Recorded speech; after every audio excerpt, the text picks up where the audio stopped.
This is the story of the West Memphis Three.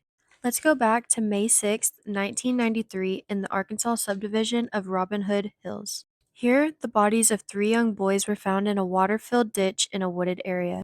These boys were found hogtied and beaten and left naked. Their names were Chris Byers, Stevie Branch, and Michael Moore, and they had been reported missing not even 24 hours prior to being found. Chris had been found castrated. Although it was obvious the boys had been through something extremely violent, there wasn't much evidence to go off of. Police quickly noted that the scene had looked as if it had been swept clean. There were no fibers and no blood. The story quickly made national news, with rumors that a satanic cult was responsible for the murders. Even the chief inspector at the time, Gary Gitchell, made a statement saying that they were considering a number of motives, one of which was including satanic activity. This led to a juvenile probation officer for Crittenden County, Jerry Driver, to share a name of someone he thought may have been behind the murders. This name was Damian Eccles. Damian had been placed under Driver's supervision after being arrested for burglary and sexual misconduct. Officer Driver had always had a suspicion Damian was involved in a satanic cult, and although Damian denied any involvement, he did admit to him in believing in and practicing magic. This name drop quickly led Damian to being the number one suspect. Jason Baldwin was friends with Damian, and they spent a lot of time together. Jason didn't believe in or practice magic, and he did well in school.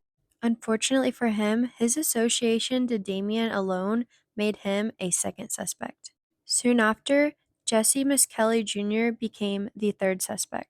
He had little connection between the two previous boys. However, he babysat for a woman named Vicki Hutchinson, and they discussed the case together, and she asked him a lot of questions, to which he said he would introduce her to Damien.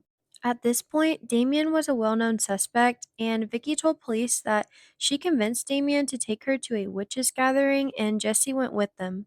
Jesse was then taken to a police station for questioning, and the questioning lasted 3 hours. However, only 30 minutes of the questioning was even recorded.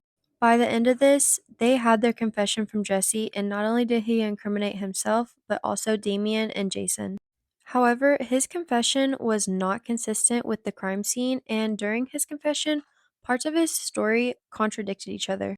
Despite this, police made the arrest of the three boys on June 3rd, 1993, not even a month after the bodies were found. Jesse then tried to take back his confession, stating that he was confused and thought he was cooperating with the police. Both prosecution and defense began prepping for a trial. During the evidence gathering process, blood was found on Chris's dad's knife that he had given away shortly after the murders. The blood was consistent with both Chris and his dad's blood. Police did not pursue this lead. A local restaurant employee called in a lead as well. He stated that on the night the boys went missing, a disoriented man came into the restaurant to use their bathroom. He was covered in mud and blood and left smears of blood on the bathroom walls. Police did take samples of the blood, however, this evidence was later lost. This lead was never pursued any farther. Trials began, and the intention was to have Jesse testify against Jason and Damien, but Jesse refused to repeat any of the statements in his confession. The evidence that was allowed to be presented was all circumstantial at best. This included testimony from a cult expert that stated the suspects' taste in music and clothing were key indicators of satanic cult activity. Despite lack of true evidence, the juries both decided the boys were guilty. Jason and Jesse were sentenced to life in prison, and Damien was sentenced to death. The defense teams tried to appeal multiple times, claiming that there was trial misconduct. Even Vicki, the woman who claimed Damien took her to a witches' gathering, admitted to perjury when she testified. She stated that police had told her what to say. There was also juror misconduct, as the foreman of the jury admitted to discussing the case in detail with his own attorney. And on top of this, new evidence was added that showed DNA found at the crime scene matched Terry Hobbs, who was Stevie Branch's stepfather. However, none of this mattered. After numerous failed appeals, the Arkansas Supreme Court ordered a hearing that would allow new evidence that could exonerate the three men. Eventually, both sides agreed that they would do an Alford plea. An Alford plea would allow the three to plead guilty to lesser charges while still stating for the record that they were innocent and only pleading guilty because it was for their best interest. It worked.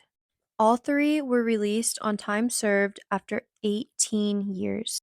None of the men were ever compensated for their time served, and they may never fully be cleared for the crimes that they pled guilty to.